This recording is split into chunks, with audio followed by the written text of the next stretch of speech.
Welcome to Elena and my cooking demonstration. We're going to start out preparing a salad. We call it a rainbow salad. And then we're going to move on to creating a roll out of that rainbow salad. And we're going to serve it up with a green smoothie at the end. Because it's St. Patrick's today, so happy St. Patrick's, and we needed a green theme and also there's a way to get your greens. The salad we have today will use red cabbage, the color of the rainbows, but we don't have any actually leafy greens. It's not your classic salad. We have some green zucchinis that I kind of washed, and I like to actually make those stripes and peel some of the skin. You don't have to if you like it with the skin on, but definitely welcome to our cooking with us. And we're going to show you today how to make this salad. So should we start chopping, right? Totally. Like, let's get busy. So Charge of carrots. You could chop, you could shape the red cabbage. Sabina's grating the carrot. You can do it thinner or thicker depending on how you like. We need about 1.5 cups of red cabbage shaved. We like the idea of a rainbow salad because, in a week, we recommend as dietitians try to eat the color of your rainbow when it comes to fruits and vegetables, because each pigment comes with a different antioxidant and they're all good for us. So this is the salad. Besides the fact that it's delicious, it's actually a nice way to get all the colors of the rainbow in one dish, even though you don't have to do that all the time. But, in one meal, that's quite an achievement, I would say, right? That is an achievement. It's going to make your dietitian very proud. Anyway, so we're going to make the salad, and I think you already have the recipe cards, but we're going to add a Asian vinaigrette to that, giving it a nice zesty flavor. And then we're going to do something that probably many of you have not tried at home by yourself, but we're going to create a spring roll, and we're going to show a couple of different ways of doing them. As an alternative to the sandwich. I mean, I'm a strong believer in sandwiches in many different ways, and a roll is actually nothing else but a sandwich except in a different form, and sometimes using foods like we're going to use rice paper, and we're going to use an Ezekiel kind of tortilla, items that you have maybe never thought about using for a lunch item. I'm almost done here with my zucchinis. Yeah, I just cut up a couple of spring onions because, it's spring and it looks like we have a spring roll, we have a spring green onion, or also called spring onions. And I managed to do this without shaving off any nails or any nails. Fingers. No additional protein necessary. No, we're going to add actually protein, and that's nice too, because, in order to be a complete lunch, a balanced meal, you eat your vegetable, you eat your carb with a wrap, but you also need your protein, right? And then this is a nice way to add some leftover protein, things that you have on hand that you don't necessarily need to cook at lunch. You might have leftover chicken from the night before, or today we're going to use some shrimp and some fried tofu, right?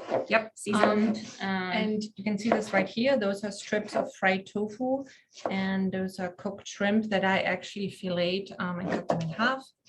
And here are some what we call rice vermicelli, or basically rice noodles.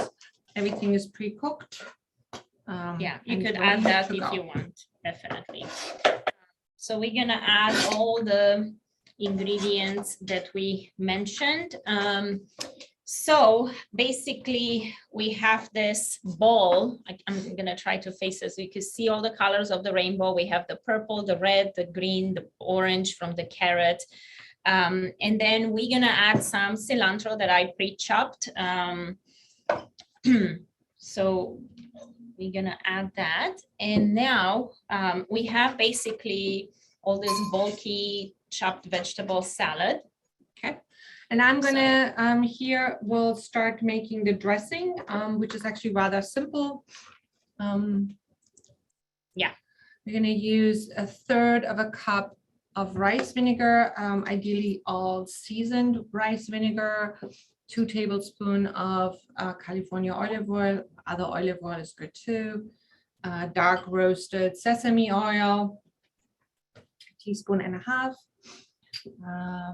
a pinch of red pepper, and a minced garlic. You can add salt and pepper to taste. Give it a little whisk. That should do it. And now we put this over the Salad. salad and toss the salad really well. Yeah, we'll try to use those. You want to definitely mix it very well. So not just the colors with each kind of bite, you get a combination of different flavors and textures, but also you want the dressing to coat basically everything. And what's nice about this salad, it works perfectly for a leftover compared with the green salad that becomes kind of soggy and nobody wants to eat it the next day.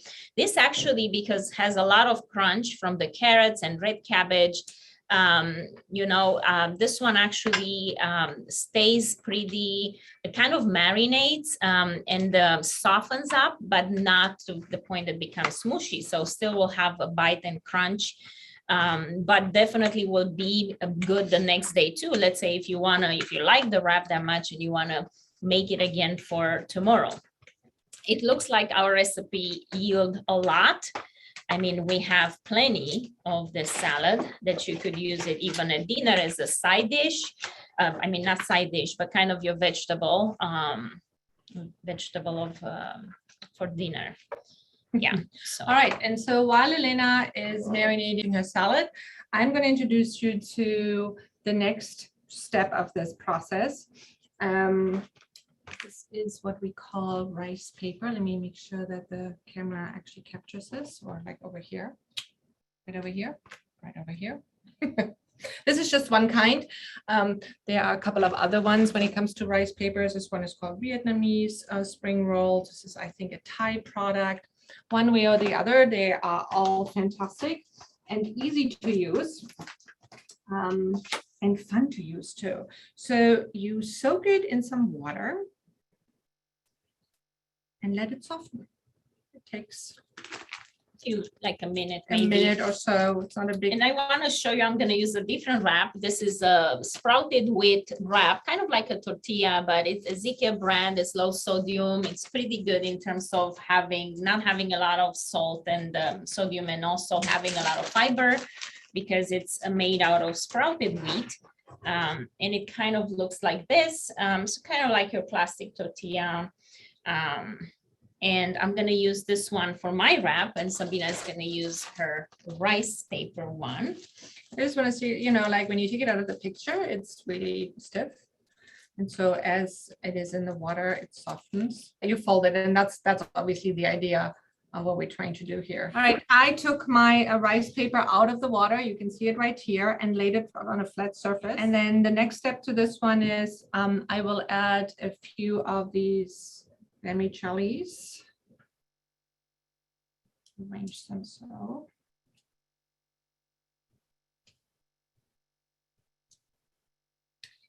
I will add shrimp in this case. And then, of course, I'm going to add some of the salad.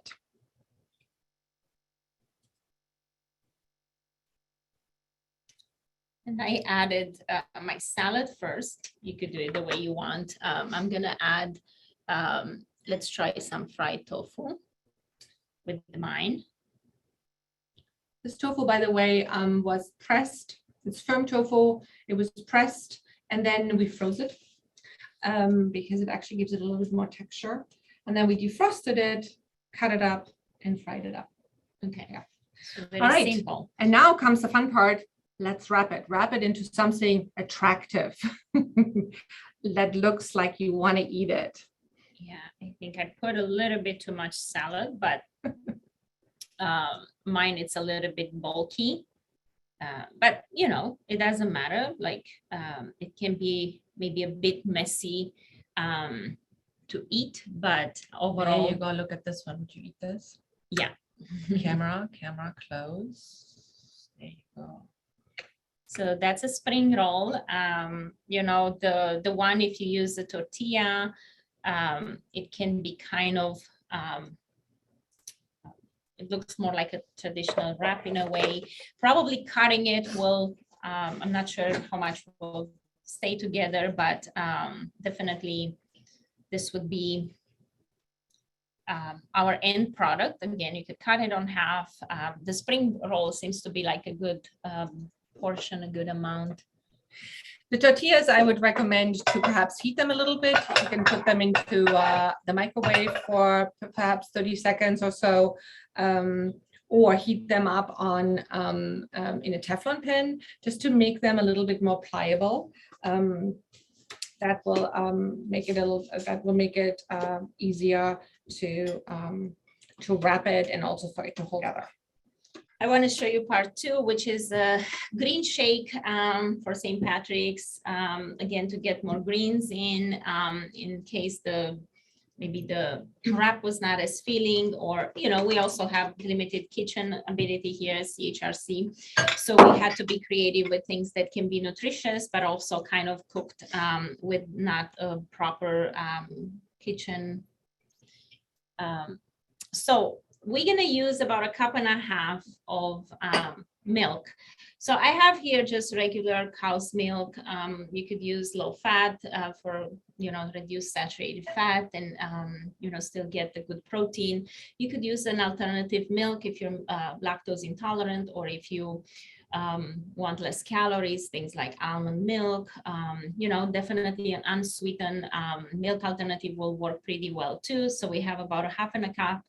1.5 cups here, and I'm going to start with the liquid. It helps when you put in the blender the liquid first. It really helps because then it's going to create this kind of vortex when you mix, and then it keeps mixing things pretty well, and the texture will become smoother. So you kind of prevent from the ingredients to splash all over your blender. Then I want to use the frozen spinach. You could use fresh, but frozen, when you use the frozen fruit, so what I did, I bought a fresh spinach bag and I put it in the freezer. And now I have the frozen spinach. What it really helps is that it creates this more icy, thicker texture of your smoothie when you use frozen fruits. So I put first the spinach, because and then the rest of the frozen fruits, like frozen bananas. Again, I chop up a banana, I put it in a Ziploc bag, and I put it in the freezer. And now I'm just adding it to the shake. And then also a cup of frozen. I have a combination of frozen mango and pineapples, and those I bought frozen already, just because they're easier and they're available. So they will create a lot of flavor and sweetness. But the thing is that you want to have the leafy greens first, because the heavy frozen fruit will push them and keep them down, so they're not splashing that much around the you know, the sides of the blender. I'm all about not making a lot of mess and cleaning things pretty easily. So Sabina, would you like to Juliana, proceed? Yeah. let's see. I would start on grate. It's good to start on the lower kind of setting of a blender and then go higher as it becomes, so you're not splashing too much. All right, gaining speed.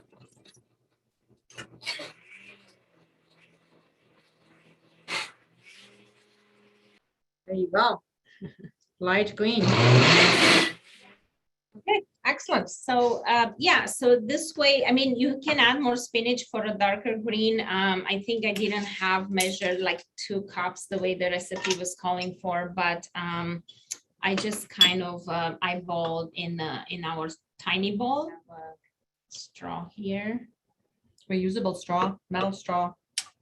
all in the name of the environment. Hey, here we go. Bottoms up. Yes. There you go. Chin chin. Happy Chin chin. Patty's Day. Yeah, and voila, we have a easy kind of lunch option. Of course, with the green smoothie, you want to say you could add some protein. This doesn't have, it's something that you could have maybe with a meal or a smaller meal, you know, as a filler. But you could add a protein powder, a collagen, different kinds of whey protein or pea-based protein, whatever you want to add more protein to this. I mean, it has some protein from the milk, but if you want more, definitely you could add something like that. It's amazing how creamy it tastes. The banana is definitely doing its trick. And very refreshing. That paired with a lovely roll, either a spring roll or a wrap, you know, you have an alternative way of having a lunch. Thank you so much for cooking with us, and we'll see you later at the Q&A, the panel for with dietitians. Yeah, the two of us will be there. If you have any recipe questions, you can ask them then. All right, see you later. Thank you so much, Elena and Sabina. That looks really beautiful. Food with color is absolutely the best. Good morning, everyone. I hope you enjoyed the cooking demonstration. Today, I'll discuss a little bit about pantry essentials and what we should have in our household. So why should we have these pantry items? Well, they're a space saver. You don't need to put them in your fridge or your freezer. They're easily accessible whenever you want to cook up a balanced meal, but you're short on time. And when you find that you have these items on hand, it'll be easier for you to meal prep as well as cook at home. Okay, so let's go see what's in the pantry. Carbohydrates. So our body's main source of energy. I'm going to highlight a few like quinoa, oats, and potatoes. Quinoa is very versatile because they're very easy to cook. You just rinse them off and you can throw it either in a rice cooker or stove top. As an intern, I'm a little busy, so I prefer to just rinse them off and cook them in stove top. Once they cook up, they fluff up, and it's great to have as your carb for the day, a grain bowl, or you can make a salad out of it. It's also, I enjoy having quinoa because when I find that I leave it in the refrigerator overnight, it still has that texture and it's not as tough as rice. Also with oats, you can have a savory breakfast or a sweet breakfast. Show of hands, does anyone prefer a savory breakfast? I do, and I tend to have my oats with a hard-boiled egg, avocado if I have any, always a side of kimchi or any kind of veggies. Potatoes are extremely easy to grow. You can set them in your garden if you have one, and you can harvest it later on. So that's all I have for carbs for today. Let's move on to proteins. It builds and repairs our muscles and bones. So something that I've had shopped during the pandemic was cans of chicken. I tend to walk past them at Costco, but during the pandemic, I thought I might need that. And it was right, I was right. One day I was very busy. I didn't have a chance to grocery shop, didn't have anything in the refrigerator. So I pulled out a can of chicken and I was able to make a delicious chicken salad with whatever I had in my pantry. I used lemon, Japanese mayo, a lot of pepper, a little bit of dried cherries, and some crunch, probably celery. I believe I usually like to add celery with it. It allowed me to stretch it out to 2 meals to hold me over until I was able to grocery shop again. Sardines are great to have because they're a smaller fish, so less mercury, but they have a lot of omega-3s and it's more cost efficient. You can grill them up or you can toss them into a pasta sauce. Beans and lentils are something I must have in my pantry. For beans, we have dried or cans. I tend to go more towards canned beans just so that I don't need to soak my beans overnight. I always have a can of garbanzo beans to either throw into soups, stews, curries, But lately, I've been making a lot of hummus with it. Lentils this winter, I was all about lentil curry. It's so easy to make because you don't need to soak them. It cooks in 20 minutes. And all I needed to do was throw all the ingredients together while I worked, and it was ready in less than an hour. So now we have fruits and vegetables. Canned fruits and vegetables are just as healthy as fresh or frozen because they're picked at their peak freshness, and they're preserved to, the canning process preserves their nutrient density. I tend to keep artichoke hearts and beets. I find that fresh artichoke hearts and beets are a little more time consuming to prep, so I like to have them readily available. I like to snack on artichoke hearts by itself or toss them into pasta salad. Beets I love to have in my salads because it's just a nice color and sweetness. Other canned vegetables I tend to keep are corn, mixed vegetables, or green beans just to add as a stir fry, or with my fried rice, my next day rice. Dried fruit is great to have. You can turn them into add them to a trail mix. And for dates, I like to keep to rehydrate and blend them up in the smoothie when it gets warmer. So it's important to have healthy fats available. I tend to keep avocado oil because it's a neutral oil and has a higher smoke point. Olive oil, always have olive oil to top off my hummus for that nutty flavor. Or I can dip my breads with a za'atar or balsamic vinegar. And nuts, the star of the show with the trail mix, right? Whenever you buy trail mix, you kind of pick out the ones that you like. But if you already have your nuts, dried fruit available, you can mix your favorites and have them ready as a snack.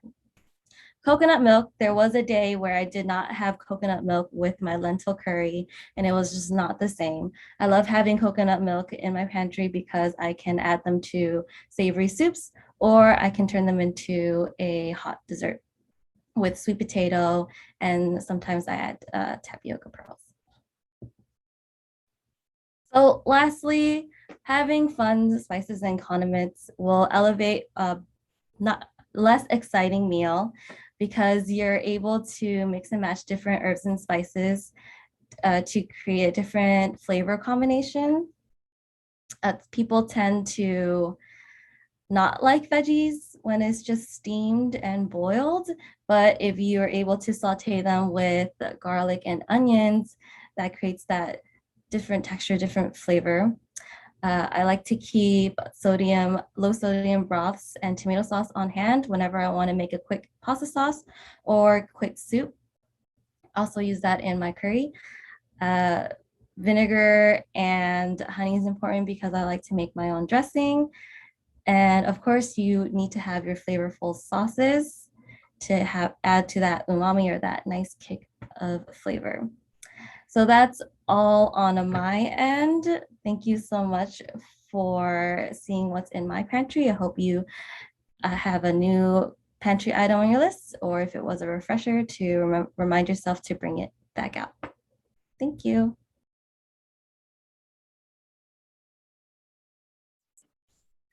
Welcome to today's presentation. My name is Eric Hernandez. I'm a registered dietitian, worked at the Community Health Resource Center for the past 15 years.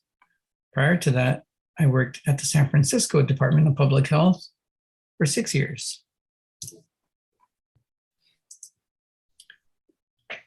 Three things to remember for smart snacking: when you snack, what you snack on, and how much. Smart snacking depends on these three. So when you snack. Is it a myth? Snacks spoil your appetite, or is it true? Well, it's not entirely true. The most important part is when you snack. Scheduling snack times and meal times makes all the difference. Healthy snacks eaten 2 or 3 hours before lunch or dinner help control hunger, so you don't overeat at meal times. Have you ever gotten home ravenous only to snack as you prepare a meal or to overeat the first thing you see? Yes, snacks can spoil your appetite if they're eaten too soon before a meal. Preschoolers teach us that. You can see the difference with the two children here. Sample eating schedule. Every schedule is a little different depending on your lifestyle and what you need to do. Good rule of thumb is every 2-3 hours, maybe eating something, could be 3 or 4 hours. In this case, this person's breakfast was quite small, not a big breakfast person. Therefore, they needed a snack at 10. But for some folks, they have a large breakfast. They don't need the 10 o'clock snacks. They go from 8, 12, 3, and maybe a 7 o'clock dinner. The important thing is to not eat between these scheduled meal times. It's okay to drink water, tea, plain coffee, mineral water, or unsweetened drinks between meals. What you snack on. So combining the 2 or 3 of these is important. Healthy carbs, healthy fats, and proteins. So healthy carbs, whole grains, whole grain crackers, corn, tortillas, fruits, and our vegetables. Healthy fats would be nuts, seeds, nut butters, olive oil, salad dressing, pesto, tzatziki, which is a cucumber dip, or avocado. Protein, hummus and yogurt and cottage cheese or light cheese. When you combine 2 or 3 of these, you form balance to control hunger. You see the vegetables with the hummus here and the yogurt and fruit. In this case, there's passion fruit, but it could be any fruit there. More snacks. Oatmeal doesn't seem like it'd be a snack, but it can be. Fruit parfait. There is porridge here. Congee. This is a small quesadilla, half of a sandwich works, or open face sandwich, as you see here, with these nut butters or with yogurt or the tzatziki cucumber dip. How much you eat for snack is important. It is a snack, it's not a meal. Oftentimes we use our hand as a rule of thumb as to the portion size.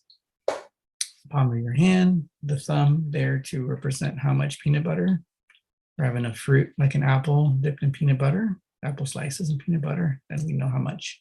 But again, no hard, fast rules on the portion size. It's important to remember it's a snack. It's not a meal, just enough. Now, it does take 20 minutes for that snack to turn off your hunger. It needs to travel to your small intestine. That takes about 20 minutes before you release a hormone that goes to your brain that tells you that you're not hungry anymore.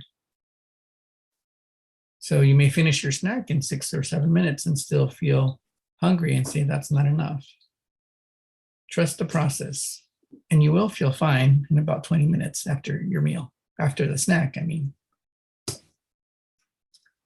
Myth or true, snacking will make you gain unwanted weight. Well, the added benefit of scheduling snacks is it also helps you to identify when a craving for a snack is motivated by something other than hunger, like stress, boredom, habit, or an impulse. Those extra snacks can lead to weight gain. Sometimes we're craving a specific food, something sweet, salty, or sometimes we're eating mindlessly while watching TV or reading or while working. Those can contribute to weight gain.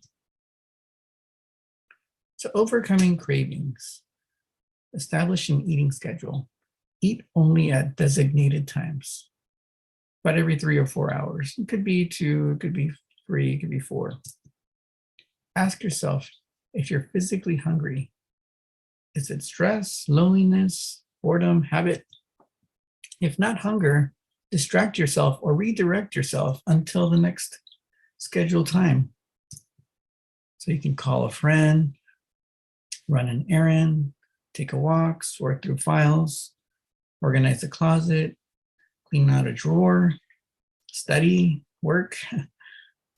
Do until your next scheduled mealtime. And plan treats if needed. Some of those sweet and salty foods we saw earlier may not be as healthy, but every now and then, if they're part of your plan for the day, if they're part of a scheduled snack, it could work. Don't restrain yourself too much. That may lead to binging. Remember, smart snacking depends on when you snack, what you snack on, and how much. Thank you.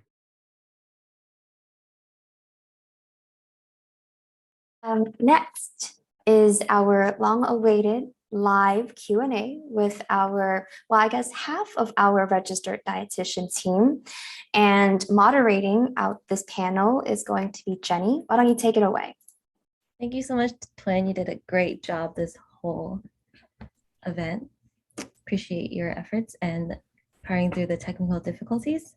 So my name is Jenny. Again, I'm a dietetic intern for Golden Gate Dietetic Internship. Finishing up, and I've been the pleasure to work with Sabina and Elena. A little bit about Elena is that she is a registered dietitian who has worked at CHRC for over past 10 years. She's passionate about working in the outpatient setting to provide individualized nutrition counseling for weight loss and disease prevention. Additionally, she provides nutrition therapy to those with various medical conditions such as cancer, diabetes, chronic kidney disease, gastrointestinal disorders, cystic fibrosis, and more. Her goal is to meet her patients where they are at in terms of readiness to change and help them set goals that are realistic and achievable to promote self-efficacy and in achieving health behavior change. We also have Sabina, who is a senior clinician at CHRC. She specializes in treating disordered eating with a non-dieting approach and is the developer of our evidence-based mindful eating and emotional eating support program. I had the pleasure of sitting in a couple, and it's definitely an eye-opening experience for me, something I would definitely practice more of what I learned from her group. She's raised in Germany, educated at UC Berkeley. Sabina spends her time in between her private practice, CHRC, and a clinician-run eating disorder program in the North Bay. So thank you so much to everyone that submitted their questions. We had so many. And for the sake of time, I'm going to group them together. If you do have questions in the chat box, and you can feel free to raise your hand as well, please. Okay, so first question is, what does a dietitian do? Can you tell us more about that? What the scope of practice of a dietitian? Well, the professionals specifically trained, right? Not just going to college, but and taking nutrition courses, but definitely going through an internship like Jenny's finishing up. So that's usually about a year of practical experience that you rotate in different clinical settings. Inpatient is the bulk of the majority of internships. Outpatient, kind of what we have here, community nutrition, what we're actually doing with this community nutrition event, long-term care, food service. So there are lots of areas of nutrition where dietitians can work. In our particular setting, which is outpatient, Sabina and I want to kind of share what patient would expect from making an appointment with us, so they would just meet one-on-one, and we assess diet, we kind of see where they are, how ready they are to make changes, kind of identify barriers and barriers to making diet changes. So then kind of work with them and help them implement some of the well-known medical nutrition therapy recommendations that can be for disease prevention or for chronic disease management, depending for the reason they're coming. Want to add something else, Sabina? No, we're generally very nice, very educated, friendly people. And though most people are pretty scared coming into our office because they feel we're going to take something away. It's Yeah, like, we're gonna she's gonna put tell them us. on a diet. That's right. We're gonna put them on a diet. We're gonna take everything away that they cherish or that they love. I like to point out that when you come to us and you talk to us, we will really deflate many of the myths that are out there in the world, in the internet. So much information, so much misinformation, and so much confusing information, in addition to a myriad of products that are out there and eating styles and diets and ways to be healthy and ways to prevent disease, and help you kind of forge a path that is appropriate for you, for your age, for your health, for what you are going through. I think a dietitian is today very much an advocate for whoever is actually talking to them to make healthy choices and actually find ways to implement them that really make sense. I think in the olden days, it was very much like, here's the diet, do it. If you don't do it, there's something wrong with you. And I think dietitians really have changed in many ways and trying to work with clients rather than against them. Thank you so much. So we had a lot of questions about diabetes and prediabetes. Any advice, any nutrition advice to those that may have it?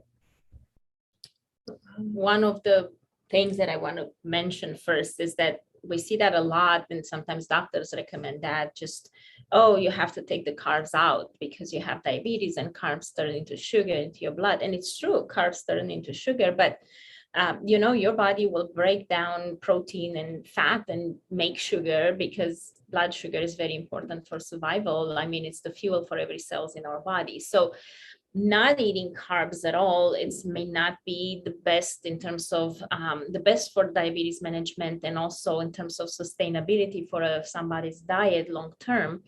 So we always talk about you want to eat carbs regularly, but it's just a matter of how much and what kind of carbs to prioritize, how often you should, certain carbs that are complex with more fiber, you eat them more often, kind of part of your daily, and then the ones that are simple sugars and treats and desserts, you need to,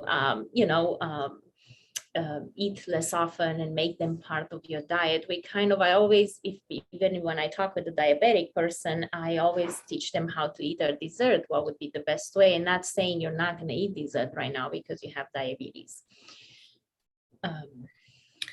Yeah, I think in general, I almost always start out somebody who is newly diagnosed or is pre-diabetic with kind of organizing their eating and giving them the tools to help their bodies to be healthy, because diabetes or pre-diabetes is nothing else but your body telling you, I cannot eat this way, or I cannot digest what you're giving me, or in the way that you're giving it to me. So we look at what it is that they're doing and start out with a plan that basically allows them to eat on a regular basis, eat balanced meals, and then see how their body actually responds to it. We identify the different carbohydrates, tell them how to portion them. And then there is a personal aspect in this for everybody. Not everybody responds to all carbohydrates the same way. Some people are really sensitive to, potatoes or pasta. Other people are actually more sensitive to rice. And so that is something that you can find out over time with testing and with keeping food logs and understanding how your body actually functions. Other important factors are actually activity, sleep, Stress management. stress management, and then last not least, portion control. Oftentimes the body can handle small amounts of very concentrated sweets like a piece of chocolate or a glass of wine, but it cannot take large amounts of that or large amounts on an empty stomach. So figuring that one out and making it personal so it actually works for the client and they can sustain that, because that's really important. Diabetes is a chronic condition, and you want to get on this path of like an eating regimen that actually works for you, that you can maintain, not something that you're going to do for 3 weeks and then you're going to fall over and you do it differently again. And that's actually oftentimes much more dangerous for our body. Yeah, and I want to show, because we refer a lot to my play model of eating for a lot of conditions, that it's kind of a more plant-based type of eating. So we have here an image of, and for diabetes, that's kind of a good example, because, you know, you limit the starch to a quarter of a plate, and then you have some protein on the quarter of a plate, and then you use half of the plate, your fillers, your non-starchy vegetables. And definitely when you eat the starch with protein, with fat and extra fiber, definitely that slows down the absorption of that sugar in your blood. So you're not having spikes in your blood sugar. Your sugar kind of gets released more slowly in time and can really have an impact on your blood sugar levels. So this is something that just wanted to give you an example of what we look at without taking the carbs out of somebody's diet. Thank you so much. There was a question about tips for lowering cholesterol and sugar. What are your thoughts? Well, it actually dovetails nicely with what we just said. The first thing you really want to become aware of is like, what is it that you're actually doing? Like, what are you eating? How are you eating? When are you eating? How much are you eating?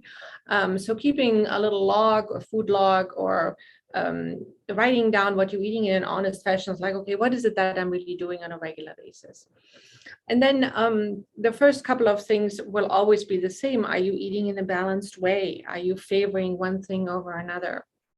And how does that then affect your either blood sugars or cholesterol? The cholesterol is a substance that the human body makes all by itself.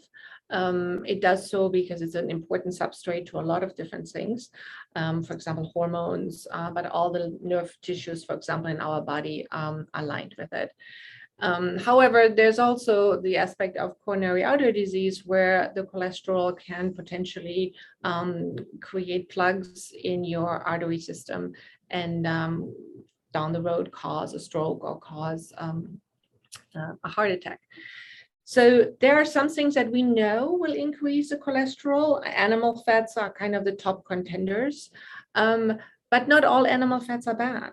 And not all amounts of animal fats are bad. So for example, in the 80s, I'm sure many people remember, we just came to terms with like, oh my God, animal fats, you know, they can actually cause cholesterol to increase, and that can cause a heart attack. And all of us stopped eating animal fat. Only then to wake up to the 2000s to realize, no, actually some of those animal fats are actually good for us. We should have some of it. However, I think now we know, well, you can have some red meat, you can eat some chicken skin, but you need to know how to actually space it out and what to combine it with. For example, I go, if you want to eat some red meat, that's great. However, you cannot sit down to a tomahawk steak, polish it off with cheesy potatoes, followed by tiramisu. This is kind of saturated fat on top of saturated fat on top of saturated fat, all piled on a plate in large amounts. Your heart is going to have a hard time. If, on the other hand, you eat, 3-4 ounces of red meat, and you eat a baked potato, and you throw a nice salad next to it, and you pick sherbet for dessert or something like that, your body has a fair chance of dealing with that saturated fat of the beef, and not cause any troubles. Yeah, and it's true that saturated fat and sugar in general in large amounts will actually promote inflammation in our body. And to not forget that it's not just raising the LDL cholesterol, but that plaque that Sabina mentioned that develops in our arteries that can cause a heart attack or a stroke. It's has an inflammatory process at its base. So definitely it's amount sensitive in the sense that, yeah, if you have that much, your body kind of turns into this pro-inflammatory mode and starts secreting those anti-inflammatory cytokines, and it's not good for your body. But always think about the ratio on the plate. the way I said. So yeah, if that piece of steak takes half of your plate instead of a quarter, that's kind of when you need to work. A lot of people that I work with, they just did not change much their foods that they were eating, but they changed the ratio on the plate, putting more of some foods and less of that. Always cutting back. When you cut back on something, you need to add something else, so then you're not feeling hungry when you eat. So cutting the portions of protein, especially if that's a higher saturated fat type of protein, and adding more vegetables on your plate, that's a nice kind of way. And knowing that, again, saturated fat and sugar tends to be the ones to influence the most LDL cholesterol, the bad cholesterol in your blood. But usually it happens when we overdo it. We all have a budget, what I call, for saturated fat and sugar. Without eating that on a regular basis, not going to cause a lot of problems. And one thing that I like to mention is also dietary cholesterol that a lot of people used to kind of avoid, like eggs and shellfish. Right now we know that dietary cholesterol does not impact as much as we thought the blood cholesterol. So, like if you need to choose between a piece of steak that's high in saturated fat and a shrimp that's high in cholesterol, shrimp will have less of an impact than the steak on your bad cholesterol. Yeah, the American Heart Association, for example, recommends that you can have an egg every single day, and that's a recommendation for somebody who's had a heart attack. So you get to eat some cholesterol every day from sources like eggs, and not worry about that. Thank you so much for the tips. There was an interesting question they were curious about the value of the 18-6 or any other semi-fasting diet. Yeah, so the semi-fasting or intermittent fasting approach is a very I guess hot diet item these days on the market. And from the evidence that we have is that some intermittent fasting, and the idea of intermittent fasting, just really briefly explained, is the idea of eating for a certain period of time and not eating for another period of time. And 18-6 means you're not eating for 18 hours and you're eating for 6 hours. There are various kind of concepts. Or 16-8. Exactly, you can do 16-8, you can do 12 and 12. As a matter of fact, I recommend to most people, like, hey, why don't you try 12 and 12? Stop eating after 12 hours, fast for 12 hours, because that's actually a very natural way of allowing your body to be without food. Why is this important? Well, there are multiple things that we find in research where we notice that when people just eat indiscriminatory and snack until late in the evening, their tendency to make more inflammatory compounds and have a harder time to manage chronic conditions like cholesterol levels or like diabetes or like so many other things. The tendency is it's much more complicated for them. And the minute they start actually reining their eating in and going like, okay, eat 12 hours and not eat 12 hours, the body is very capable of adjusting to that and be in a healthier state. There are a few clinical studies that I'm aware of where 18 hours of fasting can make a difference in improving blood sugar levels, improving cholesterol levels, improving actually a variety of things. But metabolic health. Yeah, overall. it's metabolic health, but there are really interesting studies about neurological improvements. There are studies done in cancer patients. There are studies done in people that have Alzheimer's, Parkinson's. So there are lots of studies out there, but there's still actually a lot more studies needed to say for sure, do this, and this is going to work really well. So in general, for this general question on intermittent fasting, I go like, it really depends on who you are and what you're trying to do. And what are you trying to accomplish? Maybe for your particular health, it might be beneficial to fast for 18 hours and to eat for only 6 hours. But it's really a question of like whether or not that really does make a difference in your health. And most importantly, whether or not you can sustain that. because that's not an easy way of going. Yeah, and I kind of, another thing that I look at, Sabina, is somebody, I mean, if you're in good general health, you're younger, I say, yeah, do it, try it. I'm a little bit more careful when like somebody takes medications in the morning, or they have diabetes and they need to take a diabetes medication. Even in those cases, like, well, if you want to try something like that, you need to talk to your doctor, maybe change when you take the medication, because you don't want to take a lowering blood sugar medication and then not eat for hours. Or even start with the way you said, 12 to 12, or the 13-hour fasting with 11, basically. So kind of overnight 13-hour fasting that show good results, lowering hemoglobin A1C. But also they had with that study, they had you have to stop eating by 8 p.m. and not eat breakfast until 9 a.m. So it was also time sensitive when you stopped eating, not also for how many hours you kind of fasted. So things like that, I would look and try to find with the client the best plan for them based on their lifestyle and schedule too, because sometimes some of those, the 18 and 6, it's more extreme because it's a bigger range of not eating. And then a lot of times it's like, if you go to work, what time do you wake up? If you wake up very early, it just might not work to not eat for so many hours. Then you could try it for a week and look for symptoms like, are you dizzy? Are you cranky? Do you have energy or you don't? So there are lots of things. I feel like it's not for everyone. And at this point, but definitely can be something that looks promising in terms of research. And at this point, we don't have clear evidence to be able to recommend it to everyone, no matter what. Yeah, I would definitely recommend to work with a professional on this to get a little bit more support, especially on the research part, and to see which particular way would actually benefit, give them the greatest benefits.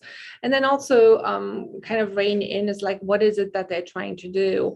Many people have been using this intermittent fasting approach to actually lose weight, when actually much of the research already shows that while there might be a small amount of weight loss initially, that's actually not the main benefit of intermittent fasting. The main benefit of intermittent fasting usually is to lower certain metabolic functions in order to improve overall health. And so anyway, yeah, it's just one of the many complex, as one of the many complex parts of this one. Yeah, you can do it and then retest your hemoglobin A1C if you're diabetic and kind of see, well, I haven't changed anything in my medication or in my diet, but I just started this intermittent fasting and I did it for 3-4 months. And then now I retest my hemoglobin A1C and wow, it's a big improvement, so then that way you would know, if it really provides you with any benefits or not.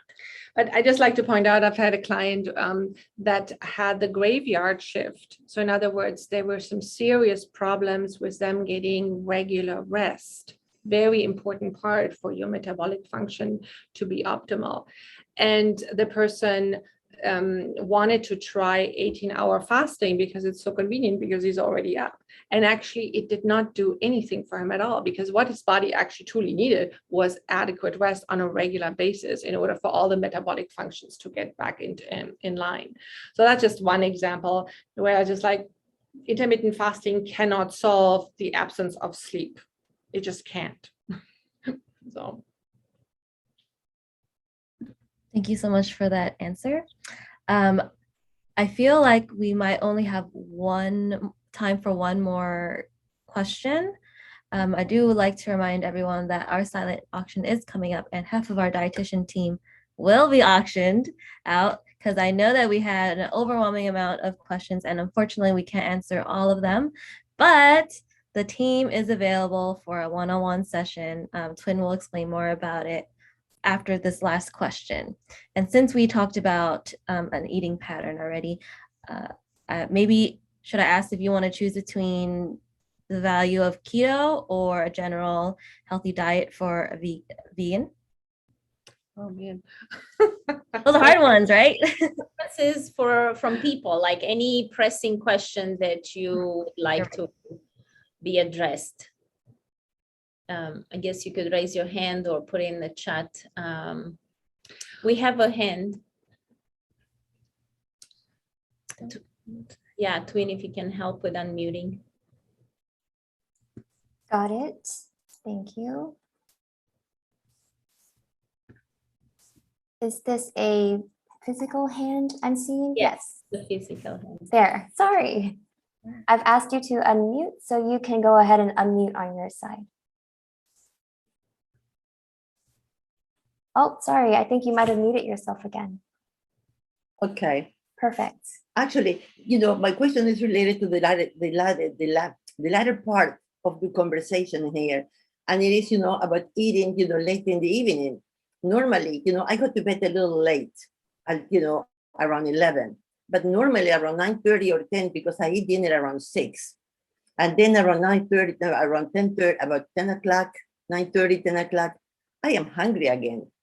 But I don't want to eat too much. And I don't want to eat desserts because I really don't like them anyway. So what I do is I eat a piece of toast with avocado, and then I have a glass of hot water with milk, and then I drink that, and then, I brush my teeth, hang around, go to bed, and, by the time it's 11 o'clock or 11:30 and I'm sound asleep. Is that healthy or unhealthy?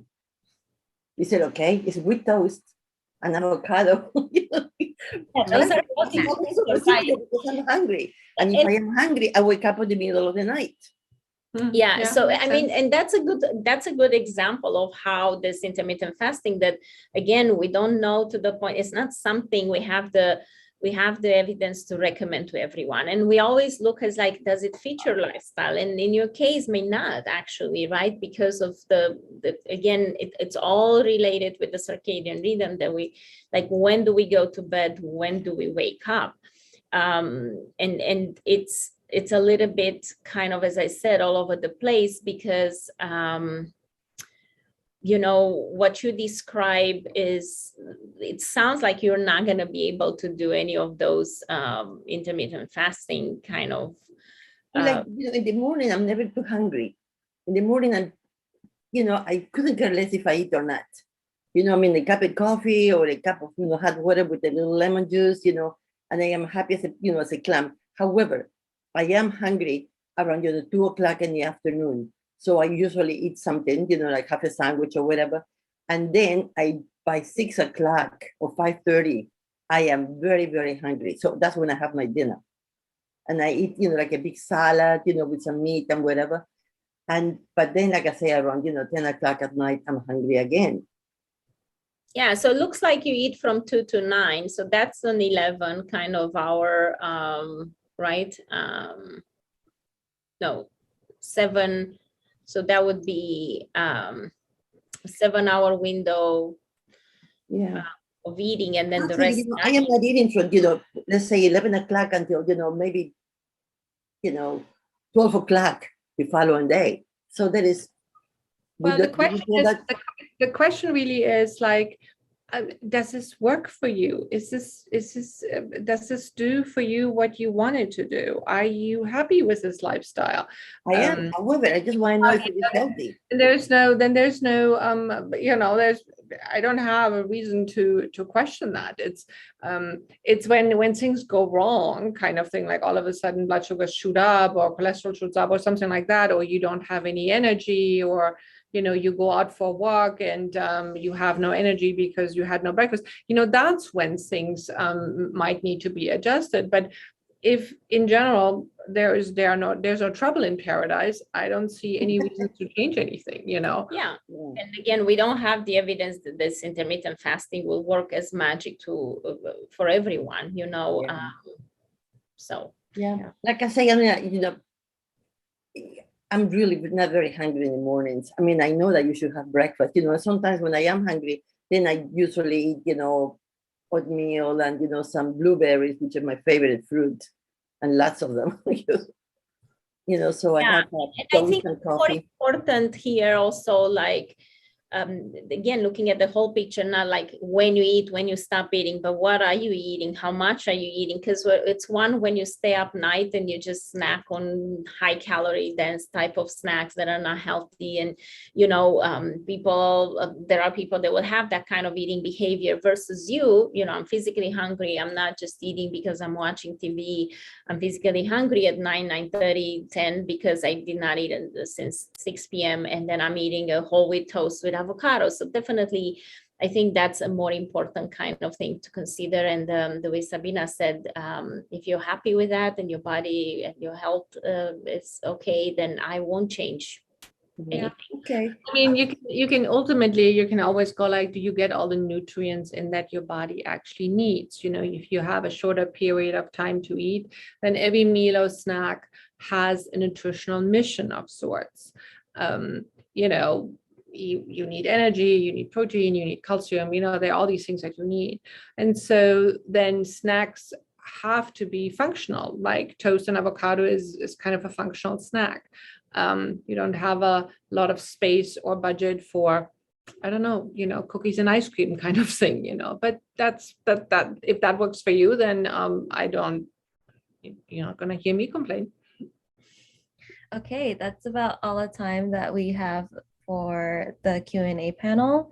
Thank you to everyone that submitted the questions, and sorry if we couldn't get to everyone's questions. Thank you so much for your time, everyone. Thank you so much for joining us.